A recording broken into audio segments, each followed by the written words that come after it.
디지털 배움터 기초 인터넷 안전하게 활용하기. 여러분, 랜섬웨어에 대해 들어보신 적이 있으신가요? 한국인터넷진흥원의 보고서에 따르면 국내 682개 기업 보안 담당자를 대상으로 한 설문에서 조사 대상 기업의 40% 이상이 랜섬웨어 피해 경험이 있다고 합니다. 피해 규모는 상상을 초월할 정도고 향후 급속하게 늘어날 것으로 보이는데요.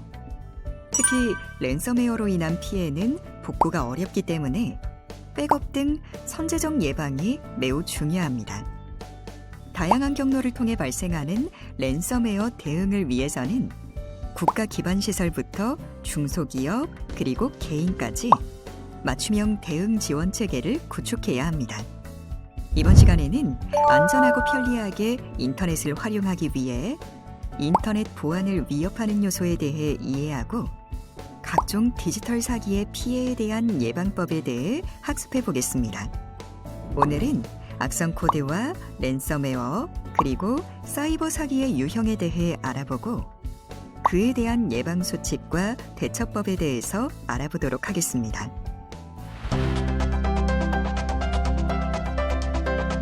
보안을 위협하는 악성 코드.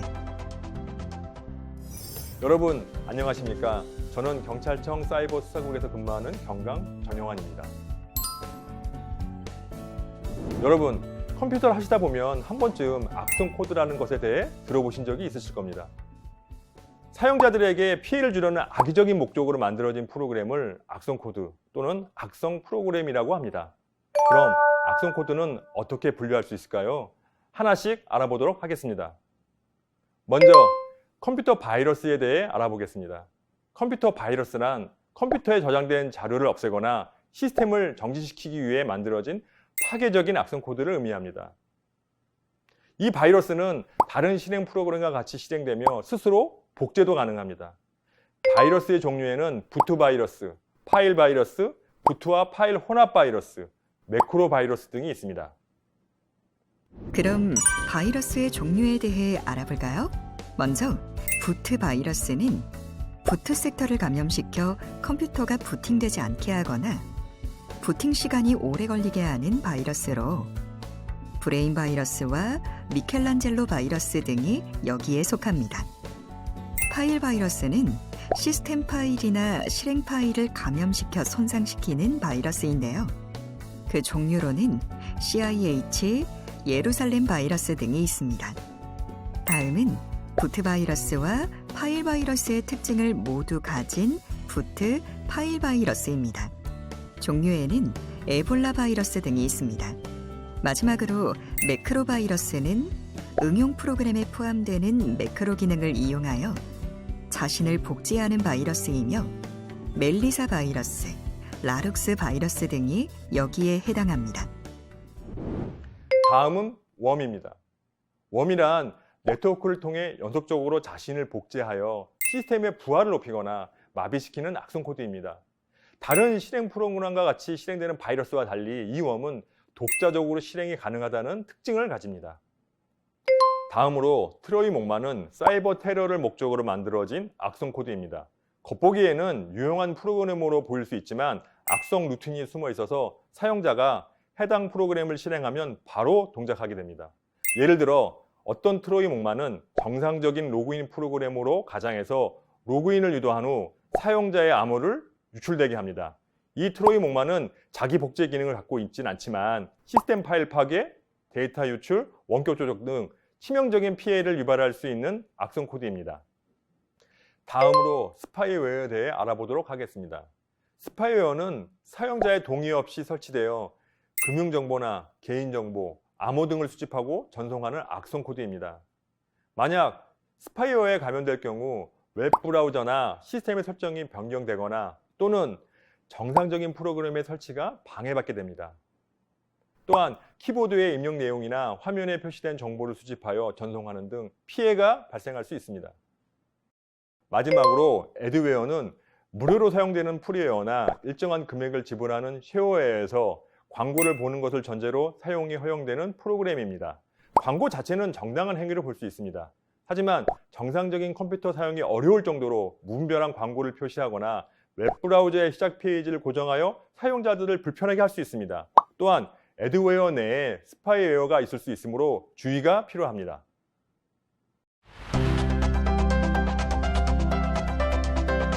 피해가 확산되고 있는 랜섬웨어. 랜섬웨어는 몸값을 뜻하는 랜섬과 소프트웨어의 합성어입니다.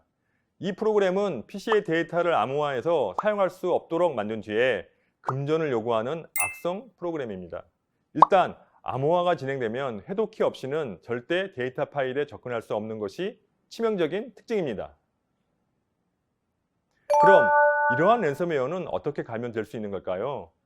랜섬웨어의 감염 경로로는 신뢰할 수 없는 사이트 방문, 스팸 메일, 파일 공유 사이트 접속 등이 해당됩니다. 먼저 신뢰할 수 없는 사이트의 경우 단순히 그 사이트를 방문하는 것으로도 감염이 될 수 있습니다.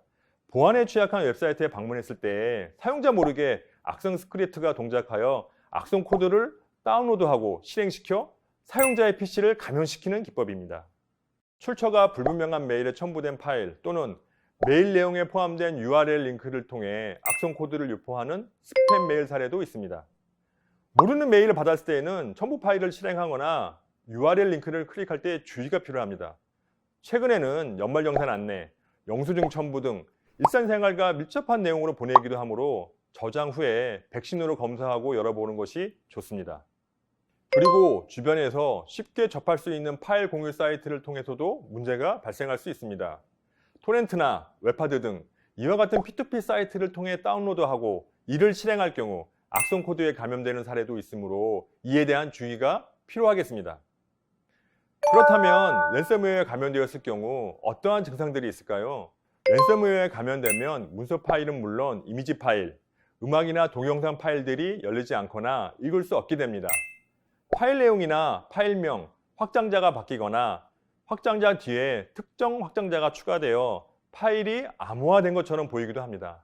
그리고 암호 해제를 위해 몸값을 요구하고 몸값을 지급할 수 있는 방법을 표시한 메시지 창이 나타납니다. 이러한 메시지 창은 바탕화면이나 사용자가 PC를 부팅할 때마다 나타나므로 시작 프로그램에 등록됩니다. 그럼 랜섬웨어에 감염되었을 때에는 어떻게 해야 할까요? 우선 랜섬웨어 감염이 의심될 경우 즉시 USB 메모리나 외장 하드 등 외부 저장 장치와의 연결을 해제합니다. 또 공유 폴더가 설정되어 있다면 공유 폴더의 공유도 해제해 줍니다. 만약 랜섬웨어의 암호화가 진행되고 있다면 외부 저장 장치나 공유 파일에도 영향을 끼칠 수 있기 때문입니다.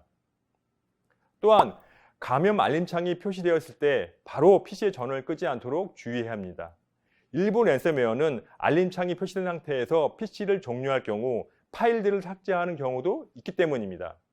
우선 알림창에 표시된 메시지를 살펴보고 어떤 랜섬웨어에 감염된 것인지 먼저 파악하는 것이 필요합니다. 여기서 잠깐 감염된 랜섬웨어 종류 및 해결 방법을 어떻게 확인할 수 있는지 알아볼까요? 감염된 랜섬웨어의 종류는 바로 멀웨어 헌터 팀에서 제공하는 사이트를 통해 확인할 수 있습니다. 화면 중앙 왼쪽 또는 오른쪽의 파일 선택을 클릭하여 감염 알림창 캡처 파일 또는 감염되어 암호화된 파일을 선택한 후 업로드 버튼을 클릭하면 감염된 랜섬웨어 정보와 해결 방법을 확인해 볼 수 있습니다. 그렇다면 랜섬웨어를 복구하기 위한 프로그램들에는 어떤 것들이 있을까요? 복구 프로그램에는 한국인터넷진흥원, 안랩, 카스퍼스키 등에서 제공하는 프로그램들이 있으며 한국인터넷진흥원 보호나라에 접속하시면 더 자세한 정보를 확인하실 수 있습니다. 랜섬웨어에서 요구하는 대가를 지불하더라도 암호 해독키를 제공받지 못하는 경우가 많습니다. 뿐만 아니라 대가를 지불해도 다시 공격하여 더 많은 대가를 요구할 수도 있습니다. 대가에 응하는 방법은 적절한 방법이라고 볼 수 없습니다.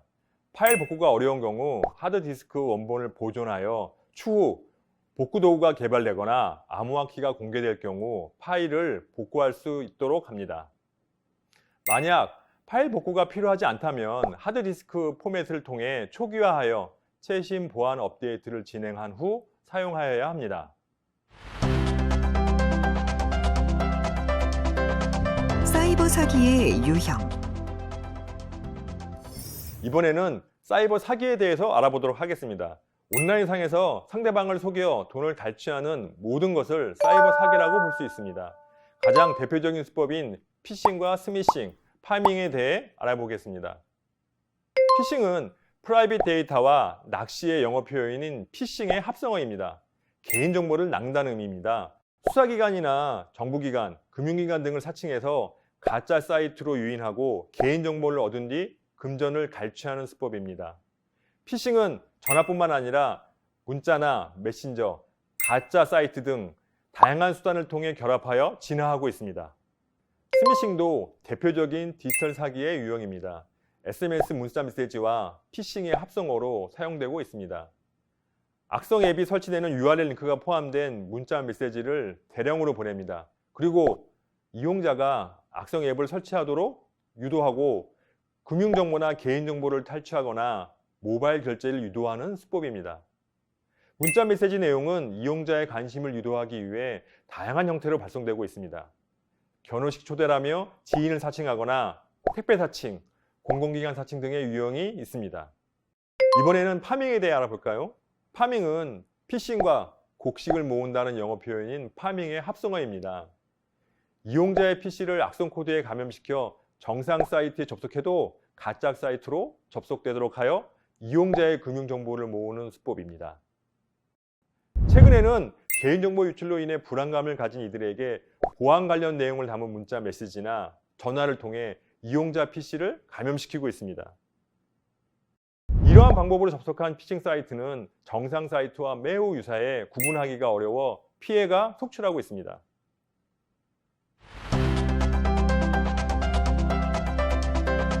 예방수칙 및 대처법. 앞서 살펴본 악성 프로그램들은 점점 더 교묘하게 진화하고 있습니다. 사이버 사기 피해를 예방하고 나의 개인정보를 보호하기 위해서는 무엇보다 개인정보를 절대 알려주지 않는 것이 최선입니다. 공공기관이나 금융기관에서는 어떠한 상황에도 전화나 문자 메시지로 개인정보를 요구하지 않습니다. 그럼 이러한 사기 수법들을 예방하기 위한 내용을 함께 알아보도록 하겠습니다. 사이버 사기를 예방하기 위한 내용을 알아보겠습니다. 첫째, 백신 소프트웨어를 설치하고 최신 버전으로 업데이트합니다. 또한 백신 프로그램의 실시간 검사 상태를 유지합니다.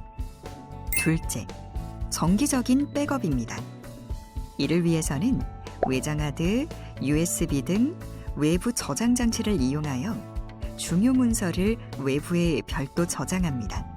운영체제에서 제공하는 사용자 파일 백업 및 복원 기능을 이용하고 외부 저장소에 이중으로 백업하는 것을 권장합니다. 셋째, 이메일 및 URL 링크를 주의하는 것인데요. 출처가 불분명한 사람이 보낸 메일 또는 URL 링크는 열람하지 말고 삭제합니다. 또 금융당국 및 정부기관을 사칭하는 협박성 메일을 주의하고 지인이 보낸 메일도 신뢰할 수 있는 메일인지 확인이 필요합니다. 넷째, 웹사이트를 확인합니다. 의심스러운 사이트라고 생각될 경우 정상 사이트와의 일치 여부를 반드시 확인하도록 합니다. 다섯째, 무선 인터넷 와이파이를 연결할 경우 제공자가 불분명하거나 비밀번호가 없는 공개형 와이파이는 이용하지 않고 공공 와이파이에서는 금융 서비스, 업무 시스템 등 중요 시스템을 이용하지 않도록 합니다. 여섯째, 금융정보 관리에 있어서는 개인정보나 보안카드 번호의 요구를 받을 경우 절대 알려주지 말고 공인인증서나 보안카드를 촬영한 사진 등을 컴퓨터나 메일, 스마트폰에 저장하지 않도록 해야 합니다. 일곱째는 스마트폰 관리입니다. 이를 위해서는 미확인 앱이 함부로 설치되지 않도록 스마트폰의 보안 설정을 강화하고 스마트폰을 교체하거나 폐기 시 스마트폰 속의 개인정보를 삭제합니다. 마지막으로 8째, 메신저를 사용할 때도 주의가 필요합니다. 메신저로 금전을 요구하는 경우 반드시 전화를 통해 확인하고 메신저를 통해 개인정보를 알려주지 않습니다.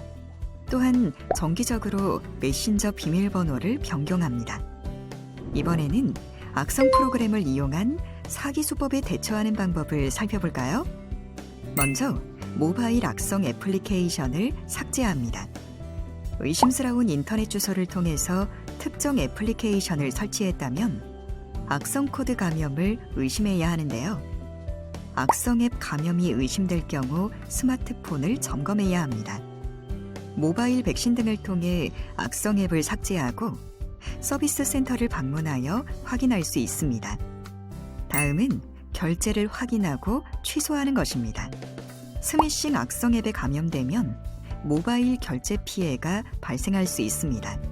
따라서 이동통신사에 모바일 결제 내역이 있는지 확인해야 합니다.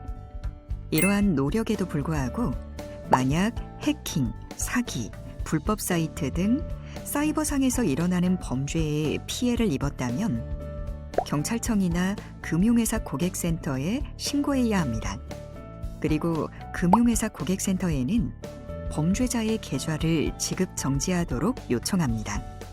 이외에도 사이버경찰청, 보호나라, 보이스피싱 금융감독원 등 관련 기관에서 범죄 피해 관련 지원 서비스를 제공받을 수 있습니다.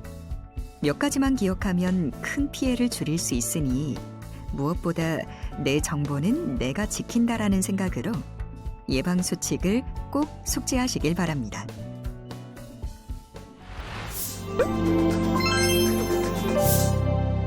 되돌아보기. 오늘 배운 내용을 간단하게 복습해 볼까요? 보안을 위협하는 악성 코드는 크게 5가지입니다. 먼저 바이러스는 컴퓨터에 저장된 자료를 없애거나 시스템을 정지시키기 위해 만들어졌고, 웜은 네트워크를 통해 연속적으로 자신을 복제하여 시스템의 부하를 높이거나 마비시킵니다. 다음으로 트로이 목마는 시스템 파일 파괴, 데이터 유출, 원격 조정 등의 치명적인 피해를 유발할 수 있는 악성 코드이며, 스파이웨어는 사용자의 동의 없이 설치되어 금융정보나 개인정보, 암호 등을 수집하고 전송하는 악성 코드입니다. 마지막으로 애드웨어는 무료로 사용되는 프리웨어나 일정한 금액을 지불하는 쉐어웨어 등에서 광고를 보는 것을 전제로 사용이 허용되는 프로그램인데요. 내부에 스파이웨어가 있을 수도 있으므로 주의가 필요합니다. 피해가 확산되고 있는 랜섬웨어는 PC의 데이터를 암호화해서 사용할 수 없도록 만든 뒤 금전을 요구하는 악성 프로그램입니다. 일단 암호화가 진행되면 해독키 없이는 절대 데이터 파일에 접근할 수 없다는 치명적인 특징이 있습니다. 랜섬웨어는 주로 신뢰할 수 없는 사이트, 스팸 메일, 파일 공유 사이트 등을 통해 감염되므로 이용 시 주의해야 합니다. 랜섬웨어 감염이 의심되면 다음과 같은 조치가 필요합니다. 즉시 USB 메모리나 외장 하드 등 외부 저장 장치와의 연결을 해제하고, 감염 알림창이 표시되었을 때 바로 PC의 전원을 끄지 않도록 주의해야 합니다. 또한 알림창에 표시된 메시지를 살펴보고 어떤 랜섬웨어에 감염된 것인지 먼저 파악하는 것이 중요합니다. 사이버 사기의 대표적인 유형으로는 3가지가 있습니다. 먼저 피싱은 수사기관이나 정보기관, 금융기관 등을 사칭해서 가짜 사이트로 유인하고 개인정보를 얻은 뒤 금전을 갈취하는 수법입니다. 스미싱은 지인이나 택배, 공공기관을 사칭하여 악성 앱이 설치되는 URL 링크가 포함된 문자 메시지를 대량으로 발송하여 이용자가 악성 앱을 설치하도록 유도하고 금융정보나 개인정보를 탈취하거나 모바일 결제를 유도하는 수법입니다. 파밍은 이용자의 PC를 악성 코드에 감염시켜서 정상 사이트에 접속해도 가짜 사이트로 접속되도록 하여 이용자의 금융정보 등을 모으는 수법입니다. 마지막으로 이러한 사이버 사기를 예방하기 위한 수칙 및 대처법을 정리해 보겠습니다. 먼저 백신 소프트웨어를 설치하고 최신 버전으로 업데이트하며 정기적으로 백업하는 것이 필요합니다. 출처가 불분명한 사람이 보낸 메일이나 URL 링크는 특히 주의해야 하는데 열람하지 말고 삭제하는 것이 좋습니다. 또한 의심스러운 사이트는 정상 사이트와의 일치 여부를 반드시 확인합니다. 와이파이를 연결할 때 제공자가 불분명하거나 비밀번호가 없는 공개형 와이파이는 이용하지 않도록 하고 개인정보나 보안카드 번호 등을 절대 알려주지 않는 등 금융정보를 관리해야 합니다. 스마트폰 역시 보안 설정을 강화하고 교체하거나 폐기할 때에는 스마트폰 속의 개인정보를 삭제합니다. 메신저 사용 시 금전을 요구하는 경우 반드시 전화를 통해 확인하고 개인정보를 알려주지 않습니다. 악성 코드 감염 및 사이버 범죄 피해를 입었다면 다음과 같이 대처합니다. 악성 앱 감염이 의심되면 악성 앱을 삭제하고 서비스 센터를 방문하여 스마트폰을 점검합니다. 스미싱 악성 앱에 감염되면 모바일 결제 피해가 발생할 수 있으므로 이동통신사에 모바일 결제 내역이 있는지 확인합니다. 사이버 범죄 피해를 입은 경우에는 경찰청이나 금융회사 고객센터에 신고하고 범죄자 계좌에 대한 지급 정지를 요청합니다.